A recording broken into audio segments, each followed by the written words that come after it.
opinar. ¿Qué tal? ¿Cómo están? Qué gusto que nos acompañen tarde-noche de lunes para opinar en esta mesa de análisis y de debate. Y tengo el gusto de compartir esta tarde-noche con Eduardo Torreblanca Jax, Juan María Naveja y Juan Carlos Zúñiga. Un gusto saludarles, compañeros. Gracias, buenas tardes. Hola. Buenas tardes, compañero. ¿Qué tal? Buenas tardes. Bueno, pues venimos de un fin de semana, déjame decirlo, por lo menos intenso.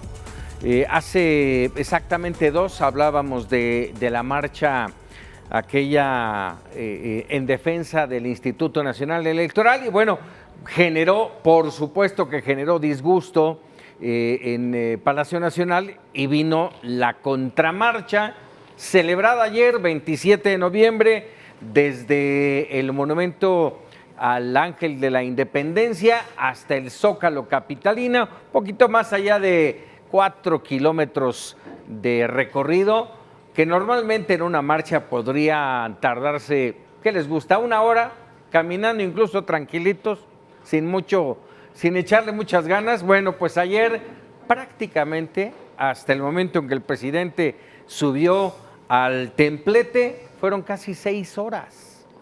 6 horas de una marcha que para algunos fue una marcha desorganizada. Para mí, en lo personal, creo que fue una marcha tal cual la quería el presidente, con todo ese Fervor. sí, fervor, con toda esa situación de riesgo para él, situación de riesgo para los marchantes, pero finalmente eso es lo que quería. Yo creo que eso es, salvo que ustedes opinen lo contrario, pero una marcha de casi 6 horas, impactante, sí, un buen número de acompañantes al presidente. Claudia Sheinbaum habla de 1.200.000, más o menos. El chiste es que ahí estuvieron. ¿Cómo ver lo que pasó ayer? Nada más de la marcha. Más adelante le entramos a lo que fue su mensaje por el 4º año de asunción a la presidencia. Inicio contigo, Juan María Naveja. Hola, ¿qué tal? Qué gusto saludarlos, estar en contacto con la audiencia de Mega Noticias.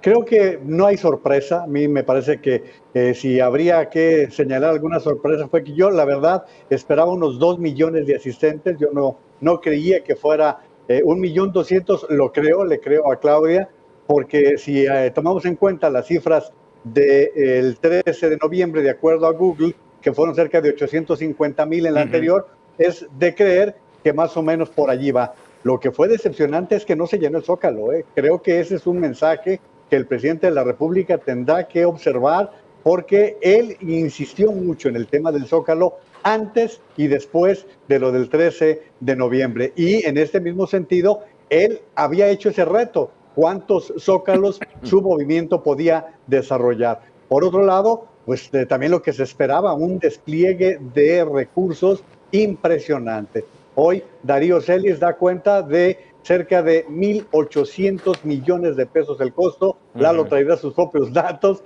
pero también los datos que hoy da Reforma con respecto a la cantidad de autobuses contados por su equipo de 25 personas, 1.877 autobuses son los que se utilizaron. Eso es lo que sí... Pocos, ¿no? Pocos. Yo me quedaría, por ahí encontré otra cifra, 17.500. Me parece mucho más coherente si estamos hablando de autobuses que recorrieron todo el país. Sí, pero tomemos también en cuenta, Paco, que unos 300.000 por lo menos habrán salido de la Ciudad de México, todos aquellos que hicieron este movimiento. Hay que señalar que sí, mucha gente fue movilizada por los programas sociales, por el atractivo de la mordida, por el atractivo del viaje a la Ciudad de México, pero una muy buena cantidad fue porque simpatiza con el presidente de la República. Eso no lo puedes soslayar. Creo que de lo que yo cerraría diciendo en todo esto es que hay una parte preocupante, un reflejo de lo que puede pasar en el 2024. El despliegue del Estado por parte de Morena y a favor de Morena, pero ya lo iremos platicando. El despliegue, y estás hablando de los recursos del Estado al servicio, híjole, me cuesta trabajo decirlo, pero de la vanidad presidencial. Ni duda cabe. Juan Carlos Zúñiga, tendrás otros datos. Pues es una marcha histórica porque quizás sea la última del presidente López Obrador. Él ha dicho que cuando deje la titularidad del Poder Ejecutivo el 1 de octubre de 2024 se va a ir a su rancho, se va a ir a su finca. Ya no va a participar públicamente en la política del país, ya no va a ser actor. Entonces me parece que quizás sea histórica porque es la última marcha de alguien que pues nació, se construyó y su imagen la moldeó a partir de las manifestaciones. Hay que recordar la marcha por la democracia que salió de Villahermosa a la Ciudad de México a principios de los años 90, en donde se consolidó como figura opositora nacional. La diferencia es que ahora la marcha fue convocada desde el Estado mexicano, con la estructura del gobierno, con la estructura de Morena, y con el acarreo que he visto que se ha tratado de romantizar el acarreo desde los organizadores de esta marcha, pero pues el acarreo es el acarreo, el pasado, el presente y el acarreo que vivimos ayer es el mismo que hemos vivido en nuestro país. Entonces me parece que es histórica porque va a ser la última del presidente López Obrador. Me parece que es contundente en cuanto a que tiene arrastre popular el presidente, a 4 años de su administración tiene arrastre popular, y que el evento sintetiza el deseo del presidente de que haya una continuidad de su programa de gobierno los próximos 6 años al terminar su mandato, en alguna de las 3 corcholatas que estuvo ahí, de las 3 corcholatas que le acompañaron. Bueno, hay varios datos que habrá que desmenuzar con lo que acabas de mencionar, Juan Carlos. Vamos a darle la palabra a Eduardo Torreblanca. Adelante, Eduardo. Bueno, a mí lo que la verdad me entristeció mucho es ver esos recursos que pues, pensaba yo que estaban superados en la historia política de nuestro país. El acarreo, lamentablemente, a mí, y no dudo en lo absoluto que tenga una cantidad muy importante de mexicanos que le creen y le siguen y que lo quieren y que por supuesto estarían dispuestos a marchar junto con él y articular una defensa de sus políticas, de las políticas públicas que ha aplicado su gobierno. No lo dudo en absoluto, pero el acarreo, como lo vimos, la verdad me parece que debería ser insostenible en las épocas actuales del México moderno, ¿no?, al que aspiramos todos. Hay tantos pendientes que atender. La verdad es que lo único que se demuestra es que tenemos un presidente con vocación de ser candidato de oposición. Le gusta ese papel, lo disfruta y se sabe querido y se deja agasajar por las masas, porque es en extremo irresponsable lo que hizo por su condición física, que sabemos que tiene un problema cardiovascular importante, como por el hecho de que no puede un presidente rodearse de tanto cariño, porque entre tanto cariño puede haber un loco que comete una estupidez, y la verdad es que no podemos arriesgar ni a él ni a ninguna otra persona que ocupe su lugar en una marcha popular. No, bueno, yo lo platicaba hace apenas unos minutos con Yoely Ramírez, nuestra coordinadora de información y quien estuvo prácticamente a unos cuantos metros del presidente durante toda la cobertura que hicimos, durante toda la marcha, y verdaderamente me decía, hubo momentos de gran tensión, sí, de gran angustia, ojo, de angustia, porque verdaderamente me decía, había momentos en que no caminaba, me llevaban cargando la multitud, y es una situación que, insisto, de alguna manera estaba balanceada, pensada, propuesta por el propio presidente, ese calor, ese abrazo del pueblo, de lo que él le llama el pueblo, lo energetiza. Tan es así que ninguna de las llamadas corcholatas le aguantó el paso. Él sí, empezó y terminó y todavía se aventó el mensaje y siguió como si las cosas siguieran sin ninguna sofocación alguna. Juan María. Fíjate que lo que dice Lalo es bien importante. La parte de salud del presidente es de destacarse. Es un hombre con sobrepeso, es un problema con problemas cardiovasculares, pero además el riesgo que se sometió a los miembros del gabinete también, porque no es solamente la figura del presidente de la República, pero en contraposición hay que tomar en consideración lo que sucedió con los elementos del ejército, porque también era evidente que había escudos de protección en cada uno de ellos. Yo me fijé muy gráficamente en el de María Luisa, el de Luisa María Alcalde, la secretaria del Trabajo, que tenía un escudo en diamante que le estaba protegiendo. Recuerden que hubo la información de que los elementos del ejército fueron ordenados de que acudieran de civiles, y era más que evidente que se trataba de guardaespaldas alrededor del presidente, pero en esas marchas, el escupitajo en contra de Marcelo Ebrard te da un reflejo de que podía suceder cualquier cosa de ese tipo. Oye, Juanma, tenías al 1 y al número 2 del país juntos. Eso no se debe de hacer. Eso no lo puedes ver. Eso no se debe de hacer. No. Y al 3, porque el tercero es el de Relaciones Exteriores en el proceso de escala del gabinete legal. Por otro lado, yo tengo una pregunta y creo que Lalo tendrá allí más respuesta. ¿De dónde diablos salió el efectivo? Porque todo esto fue con cash. Yo, cuando voy a un banco y que quiero hacer un depósito con 10,000 pesos en efectivo, tengo que hacer una declaración de dónde viene ese efectivo. Si estamos hablando de cerca de 2,000 millones de pesos, ¿de dónde salieron? Porque aquí estamos hablando de una ilegalidad que tendría que ser revisada.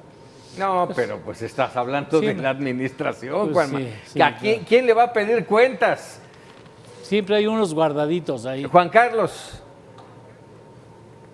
Muy complicado saber, o sea, es muy complicado que se vaya a investigar.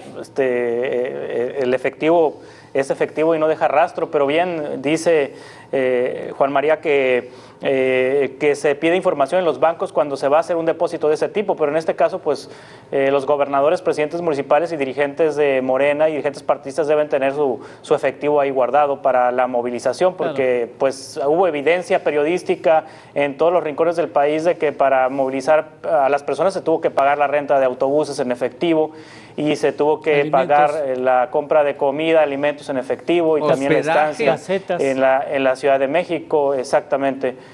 Entonces souvenirs, sí, pero pues no. ¿Quién va a investigar? ¿Quién sabe? ¿No? O sea, a menos de que haya alguna denuncia. La oposición hasta el momento no he escuchado que haya puesto alguna denuncia, por lo menos para que causara antecedente o que fuera parte de poner un antecedente, vaya.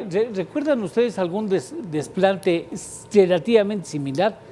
Yo recuerdo al presidente Luis Echeverría en el último 1 de mayo que presidió desde el Palacio Nacional, el que los trabajadores lo retaron a bajarse y se bajó y le pusieron ahí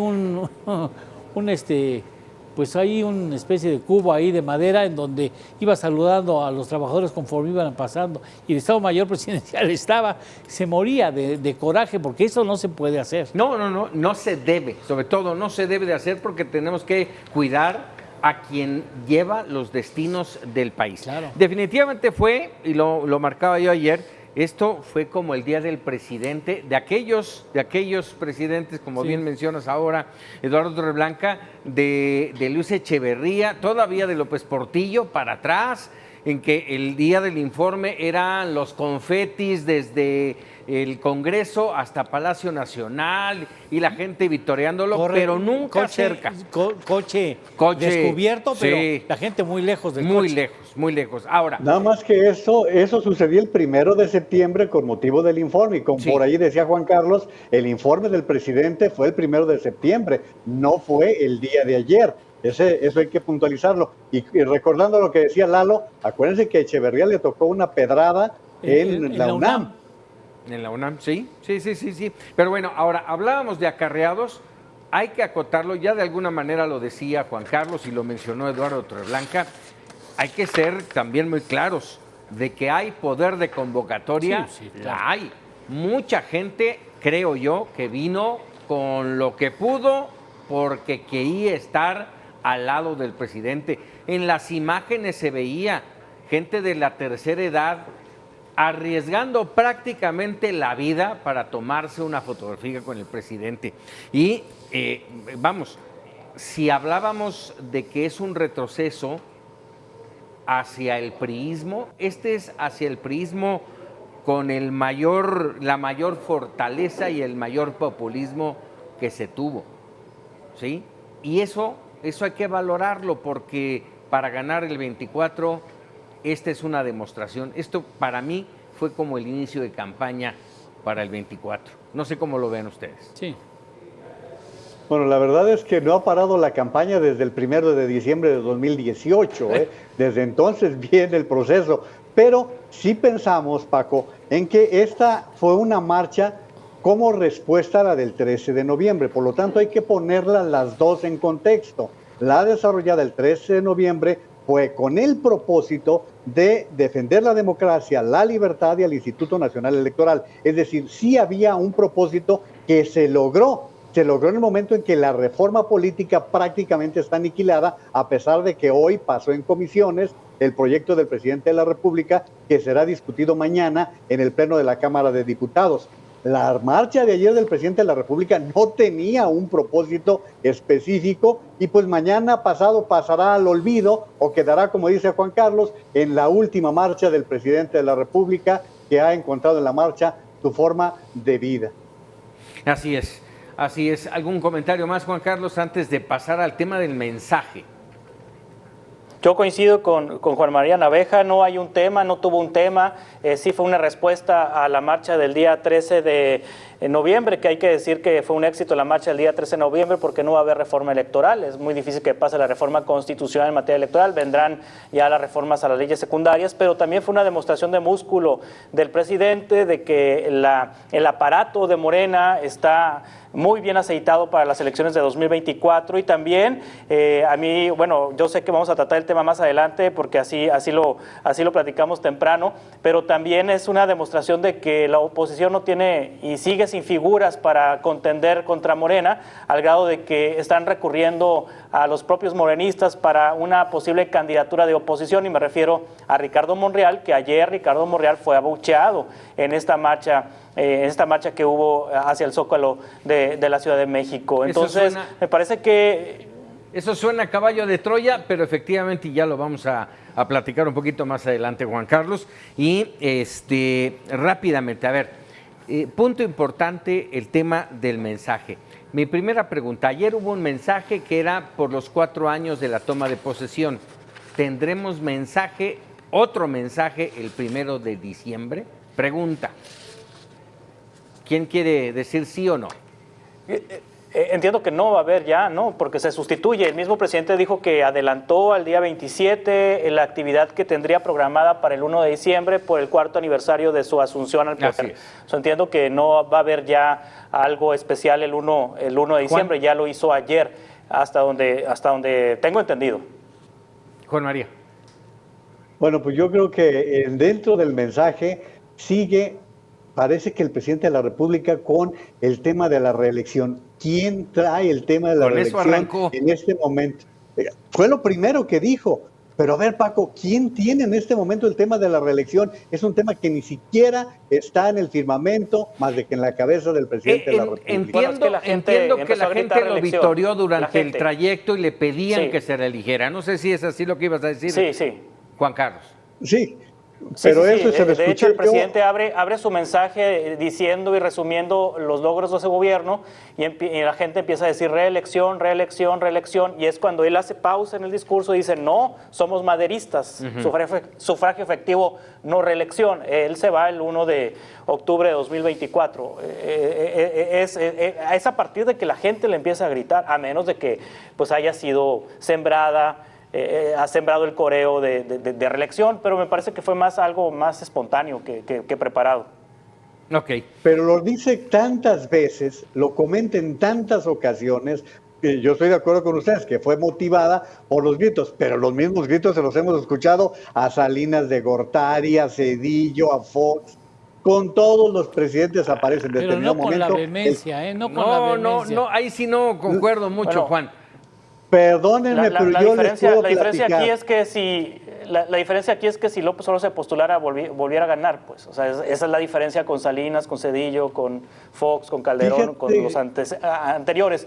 Volvería a ganar. Pero él no quiere, él no se va a presentar, y creo que más bien su insistencia es porque desde que era candidato presidencial, desde los primeros meses de gobierno, se insistió en que México sería Venezuela y que el presidente López Obrador se convertiría en un mandatario como Nicolás Maduro o como Hugo Chávez. Entonces creo que lo deja claro que no es por ahí, ¿no? Más bien su apuesta es a un maximato, más bien es lo que yo pienso, ¿no? Es más bien es la apuesta de ser un Plutarco Elías Calles, un nuevo Plutarco Elías Calles, ¿no? Habemos quienes creemos que el 21 le arruinó el propósito de ampliación de mandato, ¿eh? El no tener la mayoría calificada en la Cámara de Diputados terminó. De hecho, el propio presidente hace unas cuantas semanas dijo que llegó a pensar en la ampliación de mandato, lo dijo en una mañanera. Segundo, yo fui testigo en una presentación en la Plaza de Toros de Guadalajara de Antonio Aguilar, en donde pedían la reelección del presidente López Portillo, para que no crean que le daba o no le da. No, todos los presidentes llega un momento, y ustedes, por lo menos Paco y Lalo, estaban ya en gran actividad cuando Salinas de Gortari era un tema de reelección muy frecuente. Y por otro lado, dejemos de lado la parte de la reelección, tampoco había necesidad de la aclaración de que su esposa no va a participar. A mí de entrada me pareció una actitud misógina, que deje que la señora Beatriz responda por su cuenta, que por cierto no estuvo ayer, me parece que tenía algún asunto familiar que motivó que no lo acompañase. Pues es que a lo mejor se alborotó, pues, y le dijo no. Así como pues, Martita, ¿no? Exacto, fue lo mismo que pues pensé. Una vez dijo él, ¿no? Oye, entonces digo, si es misógino, sí concuerdo, si es misógino. Si la señora Beatriz tiene aspiraciones muy legítimas como las tuvo Marta, ¿no? Nada más que no se use el Estado como se utilizó con Fox para promover a Marta Sagún, no se utilice el Estado para promover a Beatriz Gutiérrez para una aspiración de carácter político. Que no se utilice el Estado para una marcha como la de ayer, también es justamente lo que platicábamos. Sí, de acuerdo. Sí. De acuerdo. Ahora, totalmente de acuerdo. Yéndonos al mensaje como tal. 110, ojo, dijo 110 logros, no 100 compromisos, como lo pactó desde hace 4 años. Ahora ya lo aumentó 10 y son logros. ¿Realmente se ha logrado estos compromisos que él hizo? Inicio contigo, Eduardo. A mí me parece que ha demostrado claramente que él tiene datos, que no necesita las estadísticas oficiales incluso, o las observaciones de los críticos o de los intelectuales, no incluso nacionales y extranjeros, para desmentirlos y decir que tiene otros datos. Entonces, finalmente, habrá que ver con calma, con lupa y con mucho respeto y seriedad los 110 logros para ver dónde están, cómo los argumenta, porque si bien es cierto, no se le puede negar logros muy relevantes donde yo destacaría la voluntad política por recomponer el poder adquisitivo del salario mínimo. Yo creo que es uno de los más notables y era lo de los más necesarios. Ahora, que de ahí quiera decir que se ha batido la pobreza, yo creo que valdría la pena tomar cierta distancia a esperar algunas cifras oficiales. Ya que tocaste el tema económico, que es lo tuyo, mi querido, salarios mínimos. 62% en términos reales ha subido en los últimos 4 años, sí. Histórico. Sí, histórico. Pero aún así no alcanza a recomponer lo que se perdió en los 40 años anteriores. Inversión extranjera. El presidente dice, vamos muy bien. ¿Es así? Datos muy relevantes, tomando en cuenta que se cruza en el camino históricamente muy favorable para sus intereses, inversiones extranjeras, sobre todo pensado en el nearshoring, es decir, el traslado de ciertas fábricas o centros productivos al territorio nacional traídos de otras latitudes que son más lejanas de la Unión Americana. Por ejemplo, histórico, más de 5,000 millones de dólares sistemáticos que llegan cada mes de parte de los mexicanos que el gobierno asume como logro propio, por supuesto, insostenible, pero bueno, lo sigue haciendo, o una recomposición de la actividad turística extranjera que ha sido muy destacada en los últimos meses. O sea, esos elementos juegan a favor de las cuentas nacionales, y por eso desde hace cuánto estamos diciendo aquí que es probable que la economía del país quede en el 2022 cerca o incluso ligeramente superior del 3%. Que sería un logro importante, tomando en cuenta que ha habido un promedio en los pasados 40 años de 2.1% del crecimiento promedio anual de la economía mexicana. A ver, antes de irnos a un corte, quisiera cerrar con Juan Carlos Zúñiga y con Juan María Naveja. Estos datos que acabas de dar, y agrego yo porque me pareció el dato más escandaloso, el tema de las remesas. El presidente habla de una nueva marca, de resultados históricos, de que vamos a cerrar este año en 60,000 millones de dólares. Bien menciona Eduardo Torreblanca, no es un logro de la administración.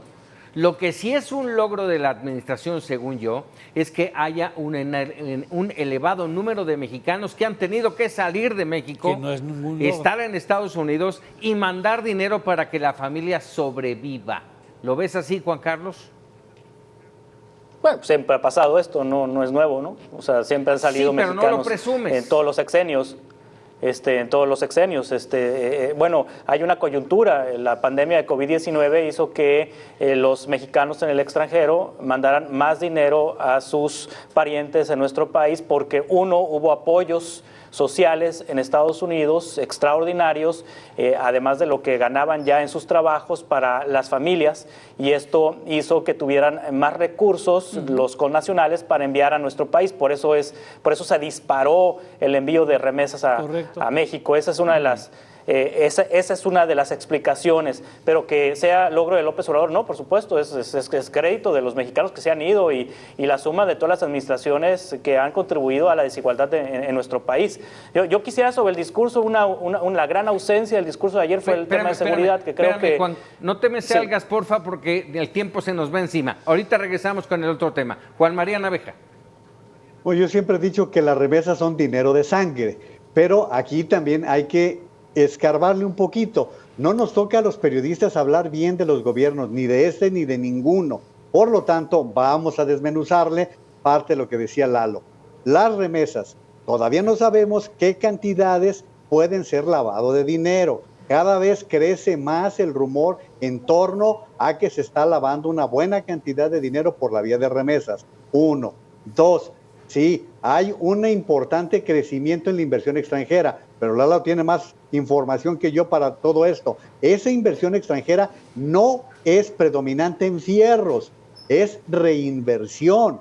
No está llegando de fuera para instalar nuevas empresas, para cumplir con aquello que Anthony Blinken y que a Juan Carlos le encantaría, que él le ofreció a López Obrador una inversión de 50,000 millones de dólares para hacer de Sonora el estado punta para este tipo de inversión. Y bueno, desde luego que en medio de todo esto estamos en un rebote todavía. Es decir, lo que perdimos en 2020, que fue el 8%, apenas estamos recuperando. Es decir, no va a ser posible llegar al 2% de crecimiento con el final del sexenio. Ya prácticamente es imposible pensarlo de esta manera. Hay muchos temas todavía que analizar de este mensaje. Vamos a hacer una pausa y regresamos para opinar.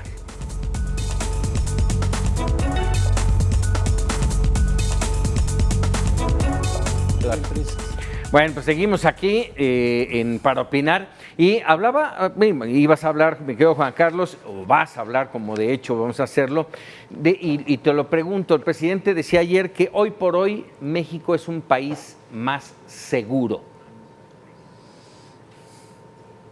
Híjole, creo que es la gran deuda que va a dejar López Obrador en materia de seguridad. Podemos creerle y podemos ponerle palomita en los programas sociales. Sí, el 85% de los hogares en nuestro país recibe algo del presupuesto público, algún programa social. Se ha trabajado desde el gobierno para combatir la desigualdad, aunque no con el éxito que se quisiera. Se ha trabajado en obras prioritarias, en zonas económicamente desfavorecidas en el país. Se han se ha mantenido estable la parte económica, es decir, sí hay algunos logros de gobierno, pero creo que el gran fracaso del presidente López Obrador es en el tema de seguridad y creo que debe merecer una explicación y una reflexión de parte del gobierno, reconocer que las cosas no están bien, eso de estar jugando con los números cada semana por parte de la Secretaría de Seguridad para buscarle un ángulo positivo a los índices de inseguridad me parece ocioso, es un enorme fracaso la seguridad en este país.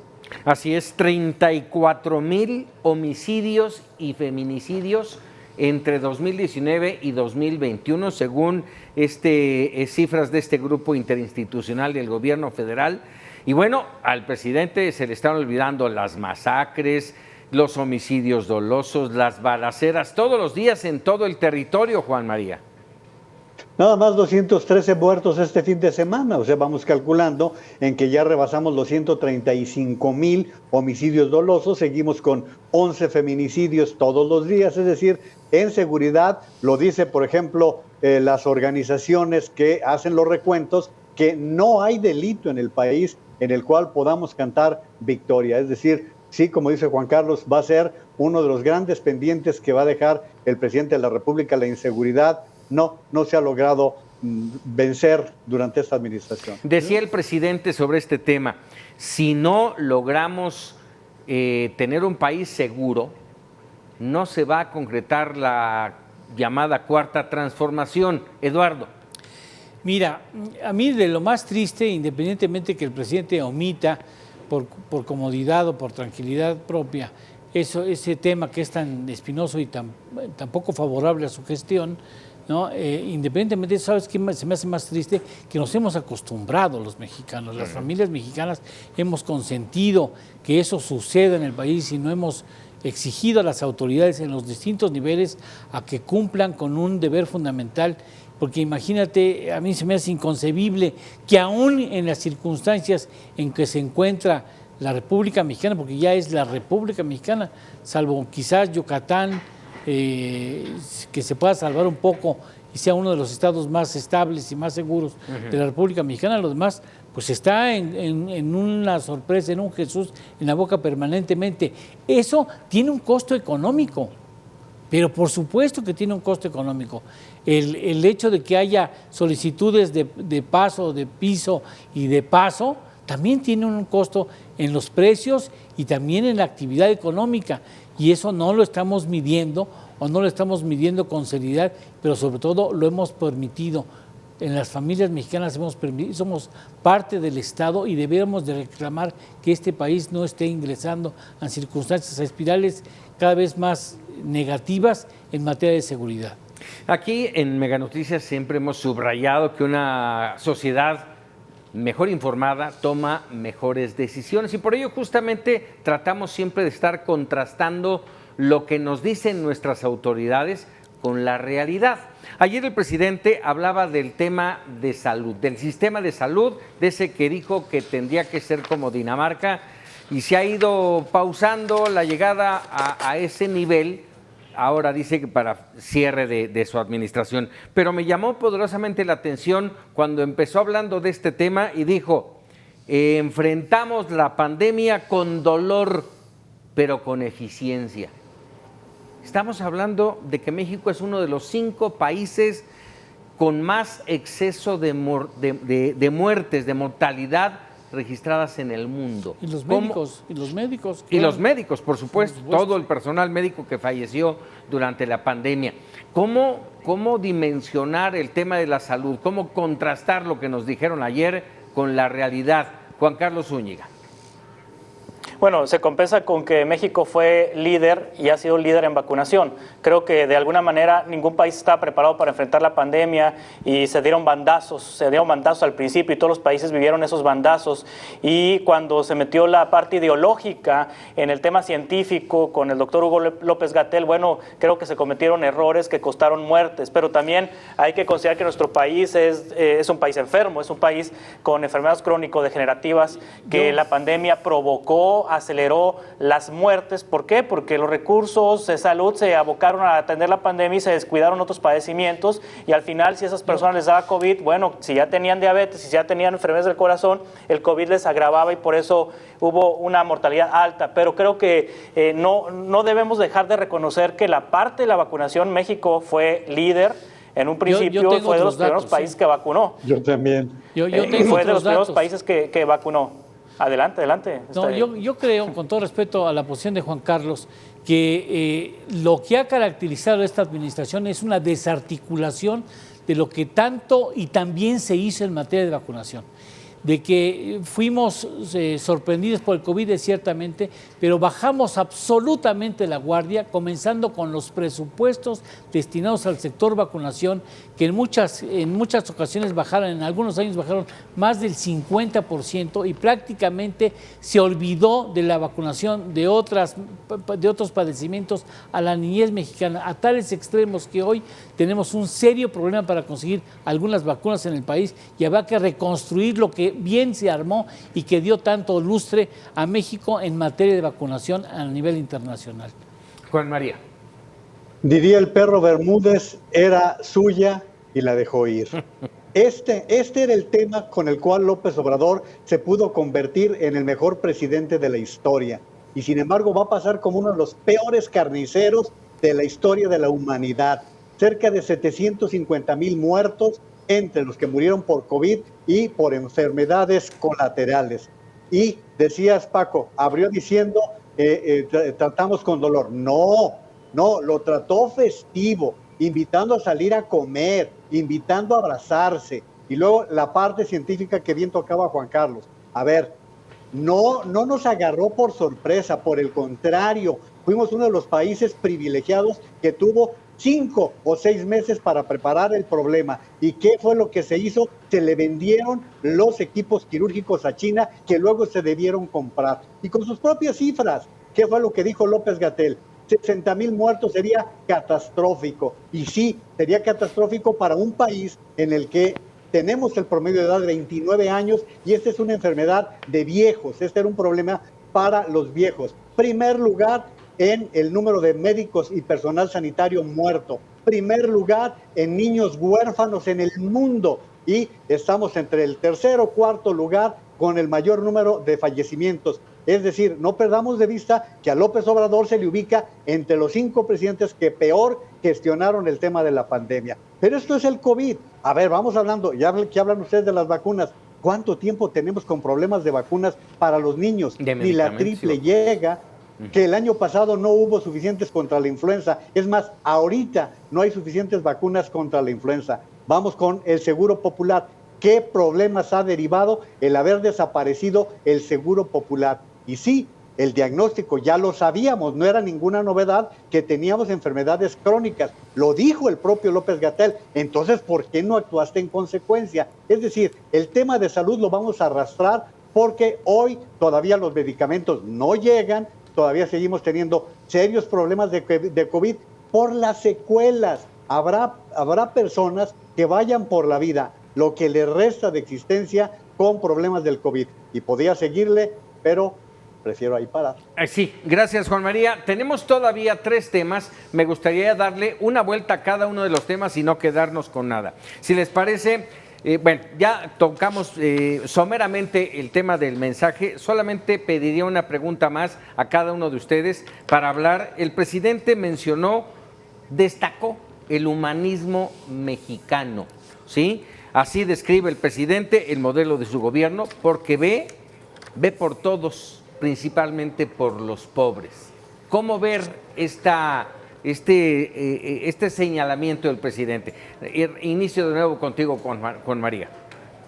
Bueno, la semana pasada entrevistaste en tu espacio de las noches a uno de los grandes especialistas, que es Gonzalo Hernández Licona. Uh-huh. Y hasta donde recuerdo te dijo que tenemos 4 millones de nuevos pobres nada más en este gobierno.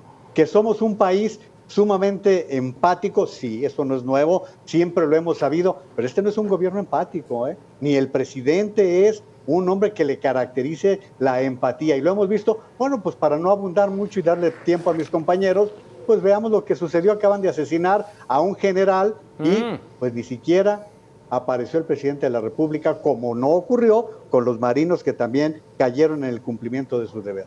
Además estás hablando de un general, Juan Carlos. Bueno, quizás lo que se refiere el presidente con humanismo mexicano es el enfoque de los programas gubernamentales hacia las personas en situación de pobreza, y me refiero a los programas sociales. Creo que ese es el enfoque de humanismo mexicano al que se refiere el presidente, y también es un término muy priista, ¿no? Porque ya tuvimos nacionalismo revolucionario, después liberalismo social con Salinas de Gortari, Miguel de la Madrid, Salinas de Gortari, y hasta pues, vamos a ponerlo hasta Enrique Peña Nieto, y ahora pues le llaman humanismo mexicano, y quizá también sea un mote que tiene que ver con la continuidad. Lo que le está apostando el presidente es a la continuidad de su gobierno, de sus políticas de gobierno, de sus programas, enmarcadas en esta idea de favorecer a los desprotegidos a través de los programas sociales. Entonces creo que por ahí va lo que se puede entender por humanismo mexicano. Eduardo Torreblanca. Pues quizá yo quisiera entender como una preocupación porque el mexicano y la mexicana tengan mejor condiciones para su desarrollo integral. Digamos, eso pudiera quizá gratuitamente obsequiarle como una interpretación positiva, pero a mí me parece que es insostenible cuando tienes tantas cosas todavía que cumplir y cómo has propiciado una división importante en la sociedad mexicana. Creo que eso es algo que lamentablemente va a caracterizar al actual gobierno federal. Cambiamos de tema. Seguimos en el tema político, si están de acuerdo. Vamos a tocar prácticamente un tema. El tema de los destapados, de las llamadas corcholatas y de los contrastes. ¿A qué me refiero? Ayer 3 de las corcholatas acompañaron bien que mal al presidente, no todas aguantaron el paso, se salían, descansaban y retomaban. ¿Cómo ver esa parte? Y cómo ver lo que está pasando en España, en Madrid, con otra de las pseudo corcholatas que no ha sido visto con seriedad por parte del presidente. Y me refiero a Ricardo Monreal, que ya dicen, coquetea con Va por México. Eduardo. Mira, a mí me parece que es muy interesante la posición que va adquiriendo Ricardo Monreal a tales extremos. Para nadie debe ser un secreto, pues, el que tiene serias diferencias entre el presidente de la República y esta importante figura política tanto de Morena como de Morena en el Senado de la República. Para nadie debe ser una sorpresa que está a horas de salir de Morena y de convertirse en un opositor, y que posiblemente algunas personas de Morena destacadas en las cámaras serán los que decidan seguirlo en una nueva aventura política donde puede ser ciertamente una figura de oposición que aglutine a la oposición. Habría que ver. Me parece que es temprano para decirlo, porque yo creo que un error gravísimo sería pensar primero en el personaje y después en el programa, cuando debe ser un diagnóstico de la realidad nacional la que determina una estrategia, y después ver cuál es el hombre o mujer que pueda llenar mejor las expectativas de esa estrategia. Eso es lo que menos ocurre. A ver, ¿no será, según yo, no será un caballo de Troya, Juan Carlos? No, yo creo que no. No, creo que está muy claro que a Ricardo Monreal no lo quiere el presidente, y que Ricardo Monreal no está cómodo con la selección que hizo el presidente de las corcholatas.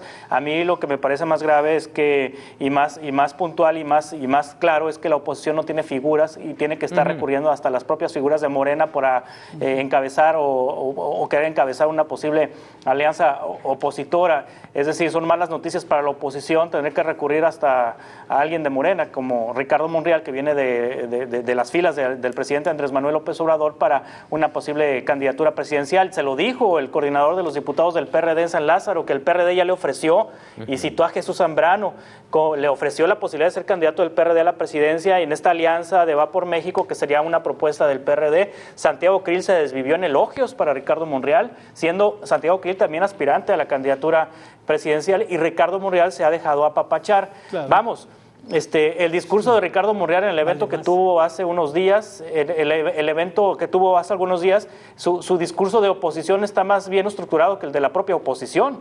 Es decir, tiene más discurso de oposición el propio Ricardo Monreal dentro de Morena que la oposición. Entonces yo creo que la oposición lo que le apuesta es que Ricardo Monreal migre y que se fracture Morena y que de alguna manera eso le pueda significar inestabilidad de Morena y un área de oportunidad para la oposición, pero la mala noticia para la oposición sigue siendo que no tienen una figura y no han construido un discurso y pues con o sin Ricardo Monreal todo parece indicar que Morena va a repetir la presidencia en 2024. Con o sin, así es. Juan María Naveja. Pues yo tengo mis reservas de todo lo que acaban de decir por lo siguiente. Ayer quedó claro que no hay una réplica de López Obrador, ¿eh?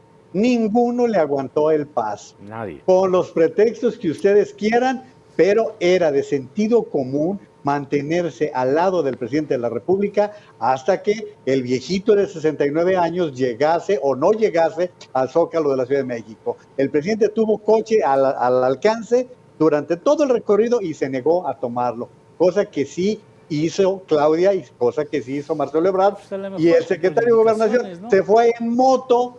Ahora, lo que dice el presidente de la República con respecto a la continuidad, eso es puro cuento. A ver, los paisanos de Juan Carlos se llevaban fuerte, se resolvían sus diferencias a balazos entre Plutarco y Álvaro Obregón. Y si revisamos Díaz Ordaz y Echeverría, ¿cuál hermandad? Echeverría y López Portillo, bueno, terminaron sacándose las fritas por todos lados. López Portillo entró de la Madrid con aquello de con la renovación moral de la sociedad. En el caso de Salinas de Gortari con Zedillo, pues recuerden, metió a la cárcel al hermano de Zedillo. Fox y Calderón terminaron sin hablarse, es más, Fox hasta se fue del Partido Acción Nacional, y bueno, en el caso de Calderón con Peña Nieto se habló mucho de un acuerdo como el que se habla ahora entre Peña Nieto y López Obrador. O sea que cuando alguien se sienta en una silla presidencial, el de atrás ya no cuenta, el de atrás se borra. Es correcto. Entonces, ¿caballo de Troya o no? Rápido, Juanma. Yo creo que puede ser un instrumento. Ricardo Monreal ya trae el gusto por la presidencia de la República, le han dorado la píldora también los del PRI, como decía Juan Carlos, los del PRD. Yo creo que puede servir como tal. No sé si se resigne con el dulce que está de por medio. Cuando alguien ve que puede ser, ya no acepte ese tipo de arreglos, Paco. Caray, pues bueno, habrá que estar pendientes. Última ronda, tema distinto, y vamos a iniciar con Eduardo Torreblanca. ¿Cómo vamos a cerrar este año en materia económica? Bien.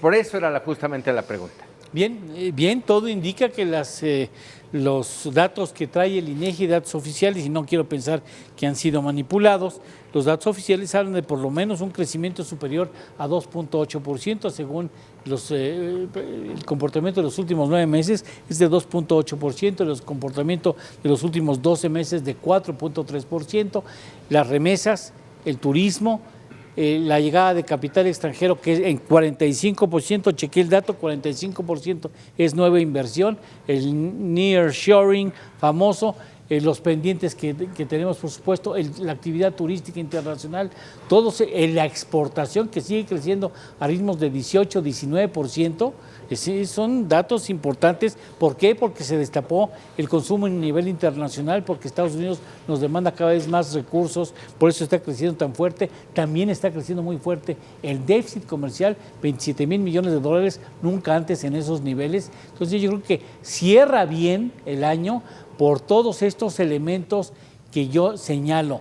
Se me hace increíble, de veras, que cierre México en estos niveles, teniendo una administración que al parecer pareciera que hace todo lo posible para ahuyentar la inversión y la confianza de los inversionistas, como acaba de suceder con una firma energética francesa que ya anunció que se larga porque ya no aguanta más estar en este país. A ver, entonces, 2.8% de crecimiento en los pasados 9 meses, 4.3% en los pasados 12 meses. Es evidente que va a haber un crecimiento cercano o ligeramente superior al 3%, que puede decir, bueno, no es mucho, no, pues sí, es 50% más al promedio que se venía registrando en los 40 años anteriores. 50% más de crecimiento que lo que se había crecido en el país en los pasados 40 años como promedio. Juan María. Bueno, pues yo tengo que dar los datos que no son tan halagüeños. La parte del desempleo, seguimos con 2 millones de empleos pendientes. Dos, vamos a salir con una inflación cercana al 10% y que conste que esto también está muy protegido porque siguen subsidiándose la tarifa de gasolinas y que prácticamente no se han cobrado los impuestos como el IEPS. O sea, sí hay aspectos que no son tan halagüeños, tanto así que está el riesgo que se está advirtiendo de que se pudiesen tomar fondos como los fondos de ahorro para poder cubrir aquellos que se descubrieron con los fondos que ya se gastó este gobierno, que fueron arriba de los 200,000 millones de pesos. Y desde luego tendremos que considerar también que dentro de las industrias, como dice Lalo, hay un gran avance en las exportaciones. Sí, nada más que nos apoyan las exportaciones agropecuarias como los berries, pero no, la manufacturera no sigue ese ritmo. Y una más, un sector tan vital como la construcción, se encuentra de capa caída. No ha podido remontar la parte del sector construcción que es tan vital en una economía. Bueno y malo, Juan Carlos, tu opinión. Bueno, lo que pasa es que Juan María Naveja sigue a Lili Telles en Twitter, entonces creo que se recetan mucho los tweets de Lili Telles. Te sigo entonces, a ti, y sigo a Lalo, y sigo a Paco. Su fuente es Lili Telles. No, Juan María, hoy, este lunes entró una disposición de Hacienda en donde reduce el subsidio a los impuestos de las gasolinas.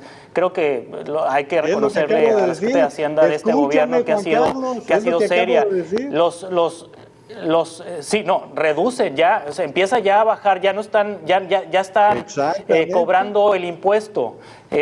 Cuando el gobierno en enero o febrero pasado empezó a subsidiar las gasolinas, se criticó porque estábamos sacrificando los recursos excedentes del petróleo y en lugar de destinarlo a salud, estamos subsidiando a las gasolinas. Y entonces vino la parte de la inflación. La explicación que dan los economistas es que gracias a ese subsidio a las gasolinas que se dio desde el gobierno de no cobrar el IEPS, de subsidiar el IEPS, no impactó tanto la inflación. Ahora que la inflación va con tendencia a estabilizarse, la Secretaría de Hacienda vuelve a cobrar el impuesto, y disminuyó el subsidio, es decir, está haciendo un trabajo, me parece, responsable de las finanzas públicas. Y bueno, así como dice la chaviza, cuando alguien está de acuerdo con un comentario, yo le doy por dos al tweet del comentario de nuestro compañero. Yo pensé que Lili Telles. No, aquí Naveja es fan de Lili Telles. La quiere ser candidata presidencial, imagínate, Paco. La quiere ser candidata presidencial, es tu paisana, Naveja. La tienes más cercana tú porque es tu paisana. Yo nada más la conozco me cae muy los bien, medios pero de comunicación. Presidenta y yo no tengo pruebas. No, le falta. No tengo pruebas para hablar mal de ella. Si tú tienes pruebas, pues vienen. Bueno, pues ahí está. Finalmente terminamos con un punto bueno. Creo que esto que nos dio y nos comentó Eduardo Torreblanca es importante. Un poquito más del 3% de crecimiento. Uf. Hace muchos años que no veíamos un crecimiento de ese tamaño. Importante. Vamos a hacer una pausa y regresamos para opinar.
al cabo que ni quería ganar el Mundial. Bueno, así son las cosas. Juan María Naveja, Eduardo Torreblanca, Juan Carlos Zúñiga, siempre un gusto compartir con ustedes. Hasta luego, gracias. Gracias. Gracias y bueno, por supuesto, gracias a usted que nos permite llegar con nuestras discusiones, nuestras diferencias, nuestro análisis y usted se quede con herramienta suficiente para tomar mejores decisiones. Vamos a hacer una breve pausa y regresamos con la información. Aquí en